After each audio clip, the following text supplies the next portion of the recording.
Oh no, what? Holy crap, it's Zach Bell, CEO and president of Mob Games, Mr. Poppy Playtime himself. I stared at the message, my breath caught in my throat. If I accepted, would the Poppy Playtime police break down my door, put a bag over my head, and disappear me into the night? Was I about to be served or something? Was he gonna say mean things about my animation? Hello, Theft King. EnchantedMob, my old nemesis. Well, I mean, as of like a week ago. I really assumed that this was over. I made my Poppy Playtime video, Mob Games responded, I made my counter arguments, and everyone bought Poppy Playtime Chapter 2 anyway. I figured this would be the end. I had nothing more to say, and I didn't expect any additional statements from Mob Games. The last thing they want is to get into a back and forth with some YouTuber. Thus, you can imagine my surprise when my buddy Dags reached out and let me know that Zach wanted to talk. I was hesitant at first. Why would EnchantedMob want to talk to me? As I said before, Chapter 2 was pretty cool, and I'm sure it was a tremendous success from their point of view. By all accounts, this controversy seemed to do very little. Considering everything I had been told about EnchantedMob up until this point, I figured they were just hanging around laughing at me while they counted their Poppy Playtime money. And yet, here he was, the CEO of the entire company, reaching out to talk. That surprised me. I was on guard, but I wasn't going to let someone else get this scoop, and against my better judgment, I agreed to speak with him. I was prepared for a confrontational discussion, so I was really shocked when Zach opened by saying, "Hey man, thanks for taking the time to talk." Oh no, this would be so much easier if he was literally Darth Vader or something. The first thing I asked Zach was the same thing I just pointed out. Why even bother talking to me? The game was a hit. This controversy will surely die down. I'm ready to move on. The truth is, Zach didn't stand to gain anything from talking to me. If anything, it was a big risk. I had to know, why make himself vulnerable like that? Your video honestly inspired me to send EckerCoaster an email. The part at the end, it really got to me. I've spent the last few months talking to people who really didn't get along with EnchantedMob, so it was admittedly really disconcerting to be talking to the guy and hearing him express that he felt bad and wanted to make things right. Of course, I was skeptical of how genuine it was. I like to think I'm not that naive. However, I kept coming back to the fact that if Zach really was the evil mastermind that I'd built him up to be in my head, there's just no way he would have spoken to me in the first place. We each came at the conversation from our own angle. Zach wanted EckerCoaster to talk to him, and he wanted to make things right. I wanted to hear Zach's side of the controversy, of course, but I also wanted to better understand who EnchantedMob is. Controversy aside, starting off as a humble animator on YouTube, building that into a successful business, and eventually going on to form an incredibly successful game studio with popular merch and movie deals, it's impressive, and because of that, I wanted to get a better idea as to what really went down at Mob Games. Who is the man behind the studio that released Poppy Playtime? However, at that very moment, EnchantedMob's zombie army arrived. I was aghast. I've taken out many zombie hordes in my day, but this one was like no other. This was today's sponsor, Age of Origins. As the mob of zombies approached, I knew that if I was to survive, I would need to use strategy. I needed turrets, and Age of Origins turret defense was just what the doctor ordered. You know what zombie hordes just can't stand? Laser towers. Also, apparently EMPs. Good to know. Upon obliterating them, I helped myself to some of that sweet, sweet zombie mob loot. My forces were fighting valiantly, but a true leader leads from the front. I hopped into Age of Origins cannon defense mode and single-handedly slaughtered hundreds of my foes. Unfortunately, they've got me on the run. It seemed like all hope was lost when suddenly this guy showed up, and he does not mess around. I mean, I wouldn't mess with that guy, and I mess with everybody. I'm holding out, but I'm losing ground fast. Help me out by clicking the link below and downloading Age of Origins right now. As a special gift, you'll get $60 worth of in-game items completely free. Thank you, Age of Origins, for sponsoring this video. In 2014, Zach and his younger brother Seth Bell began producing animations for YouTube. These short videos utilized the Minecraft aesthetic crossed over with other popular properties of the day. FNAF, Bendy and the Ink Machine, that kind of stuff. Today they feature Among Us and Friday Night Funkin' Guy, you get the idea. Their contemporary animations are pop culture reference overdoses. However, by Zach's own admission, his brother Seth was actually the primary creative engine behind the channel. Seth began by making short stick figure animations in a program called Pivot. His skills would improve and eventually, inspired by creators like CaptainSparklez, he began making Minecraft animations. On November 29th of 2014, Seth would release a rig of Foxy from Five Nights at Freddy's, which had launched only a few months prior. Today, Zach and Seth run a very successful company, but it's pretty interesting to take a look at their humble beginnings. Seth was just a kid making animations for fun, no different than EckerCoaster, really. In early 2015, Seth would release his biggest hit yet, Survive the Night. This was not just a Minecraft animation, this was a full Minecraft animation. More importantly though, it was popular. Overnight, this small animation channel had basically become a household name. Bear in mind that back in those days, Seth was all but the first to combine FNAF and Minecraft. Obviously, Seth didn't create either, but he did have a good idea of crossing the two fandoms. Notably, Zach attributes all of the channel's early success to his brother Seth.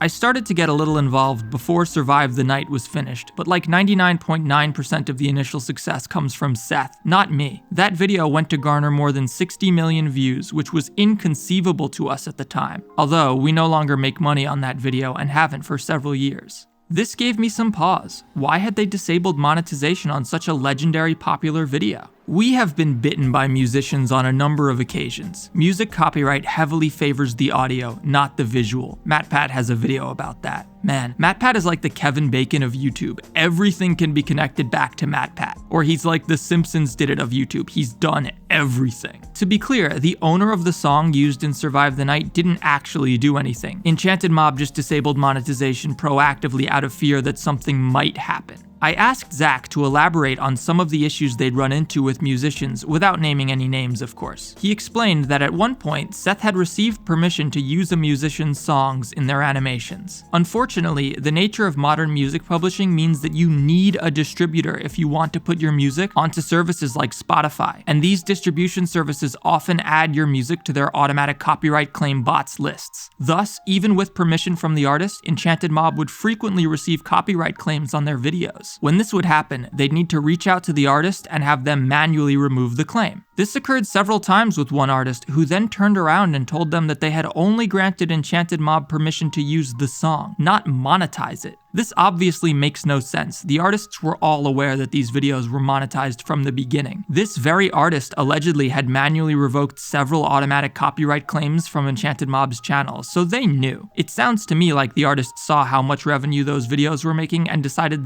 they wanted it. As you can imagine, this had devastating consequences for the EnchantedMob channel. According to Zach, their revenue plunged by roughly 75%, basically overnight. Being an animator on YouTube is really hard. Animators will often spend over a month on a single 6-minute animation. YouTube's algorithm is driven by watch time, and thus animators are penalized tremendously. Because of the huge amount of effort that goes into animation, every video is incredibly important, and suddenly losing the ability to monetize several of their most popular videos can easily send a channel like EnchantedMob's to ruin. EnchantedMob never spoke about this publicly. They moved forward making new animations, this time ensuring that they had formal contracts with the owners of the music that they used. By 2017, Zach and Seth were really carving out their niche on YouTube. While they were still only producing a handful of videos each year, they would get crazy views on each of them. Still, scaling that business is incredibly difficult. Even with Zach's help, there was only so much Seth could do on his own. They needed more animators, and so they got them. One of those animators was a 14-year-old Isaac Christopherson, now best known as the director of Poppy Playtime. Isaac started out as a Patreon supporter of EnchantedMob's, and through that, they were able to launch a successful career as a game director.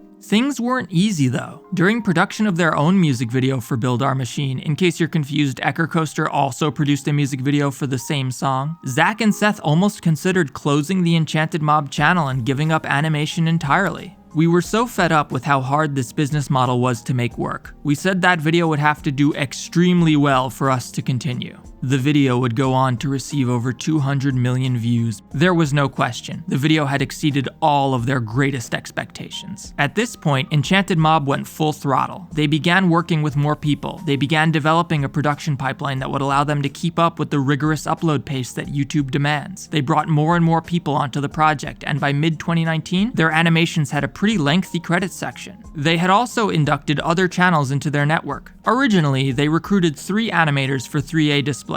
Isaac, now the director of Poppy Playtime, Andy BTTF, and Faint Turnip. Apparently, Andy left at some point, and with only Turnip and Isaac remaining, EnchantedMob wanted to recruit a 3rd animator. That's where Eckercoaster first came into the picture. I scouted him and saw a lot of potential in him. It's so sad when I think of where things are today, considering that is why we first got in contact. As everyone knows, things didn't go well with Eckercoaster, and we've discussed that at length already. I confronted Zach regarding some of his behavior towards Ethan, and he did cop to it. I could have been a lot nicer and should have been, absolutely. I just wasn't the nicest person at the time in general. That much wasn't really unique to EckerCoaster. Frankly, I was as bad if not worse with Andy BTTF. Again, according to Zach, Andy BTTF works at Mob Entertainment today, so obviously those two have managed to bury the hatchet, which is great. By 2020, the two brothers who made up Zamination joined the EnchantedMob network, and things really went full speed ahead. According to Zach, the group had always wanted to make a game, and at the start of 2021, work began on what would become Poppy Playtime. While the game was in development for 9 months in total, the first 4 were spent developing an idea that ended up being tossed. It was always about evil toys, but in Zach's words, once they came up with the concept for what we now know as Poppy Playtime, we couldn't continue making an infinitely inferior version. So, they essentially started over, leveraging what existing work they could when possible. According to Zach, both BoogieBot and Brawn had been developed for an earlier toy-themed project of theirs that had been cancelled. They tweaked the characters a bit and stuck them into Poppy. 4 months later, the trailer for Poppy Playtime would drop. The game would release a month after that. From there, it's been nothing but success for Mob Entertainment. Their YouTube channels are thriving, releasing weekly animations that get a staggering amount of views. Poppy Playtime surely sold a staggering amount of copies. They've surely sold a ton of merchandise. A movie is apparently in the works. I have zero doubt that we'll see Poppy Playtime grow into a massive franchise. I'd argue it has already surpassed Bendy and the Ink Machine in peak popularity, and I could honestly see it getting as big as FNAF.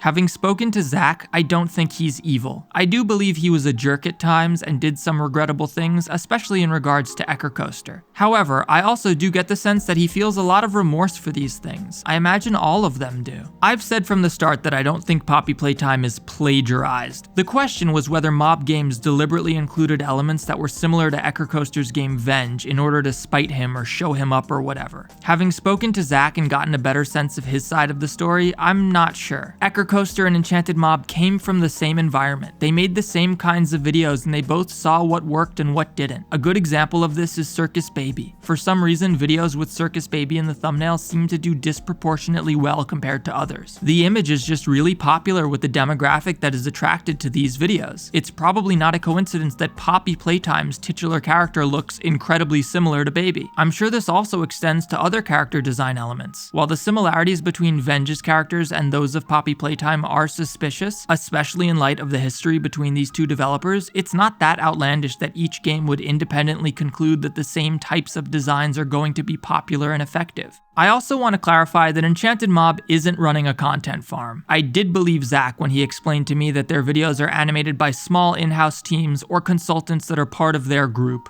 The point is, these animations aren't being made in some Eastern European sweatshop, and I do feel I'm obligated to clarify that. For years, these guys were working their butts off to release popular animations, yet were barely scraping by in terms of revenue. It's already tough enough to make it as an animator on YouTube, but when you factor in all of the issues they had with monetization, licensing, is it any surprise that revenue and monetization became a bigger priority in their subsequent projects? At the end of the day, Zach is the CEO of a company. He has employees, some of them surely have families, and all of them are relying on him. His obligation is to his company first and foremost, and he's good at that. As Zach said, he wasn't the nicest person at times. He was a young person who suddenly came into immense popularity and scrutiny. We've all done things that we regret, especially as kids. I said in my last video that EnchantedMob's reputation does of course reflect on their current projects, and that's still true. However, Poppy Playtime as a franchise has grown far, far bigger than any one person. We can criticize the way Zach conducted himself at times, and EckerCoaster has no obligation to forgive him. However, having spoken to Zach, I do legitimately believe that he is remorseful over what occurred, and I really do believe he genuinely feels awful and wants EckerCoaster to know that he feels awful. Again though, it's not my place to forgive them. The only one who can do that is EckerCoaster. If and when he chooses to bury the hatchet is up to him, and nobody should be putting any pressure on him to make a decision. I'm sure he's appreciative of Zach's outreach, but right now I get the sense that EckerCoaster is a little overwhelmed by the whole situation. He needs some time to sort things out. Still, I'm optimistic that while these two probably won't ever be friends, they can at least bury the hatchet and not feel any lingering resentment over the situation. Zach definitely did make mistakes along his journey, and some people were hurt by them. As I said from the start, it would have been way easier to just sit around, count the Poppy Playtime money, laughing at the fact that everyone bought the game in spite of the controversy. In time, it would fade from memory and nothing would change. Poppy would go on to become a successful franchise regardless. That was the path of least resistance, and the fact that Zach chose to instead reach out to me and talk to me about this is pretty telling that his motivations are somewhat genuine. Talking to what I guess amounts to the press can be dangerous, and I'm personally appreciative that Zach is making an effort here, considering there probably wouldn't be any further consequences if he just ignored this. It's fair to criticize Zach's mistakes, and EchoCoaster's story deserved to be told. Nothing will undo or mitigate the difficult personal experiences that Coaster went through. Those were very real. Furthermore, it's perfectly reasonable that upon seeing how similar some of Poppy Playtime's elements were to Venge, Coaster legitimately believed that the Mob Games team had deliberately set him up to spite him or show him up or whatever. I am positive that EchoCoaster did not make his accusations out of spite. He wasn't trying to attack EnchantedMob to get revenge for his grievances. Zach, you are not wrong that it is implausible that you and your team would have spent months of your life and tons of resources building a game just to spite some kid you had a bad interaction with back in the day. But on the flip side, in light of all the history between the two of you, as well as the admittedly uncanny similarities between the game's concepts and designs, it is reasonable that EchoCoaster legitimately believed that it was all deliberate.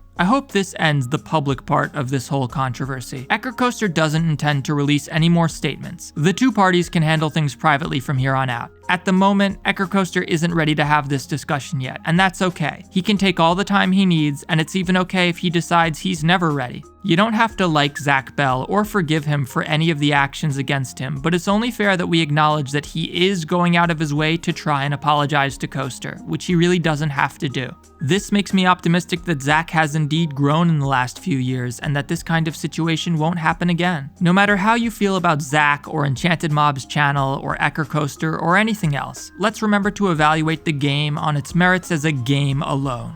As always, thanks for watching.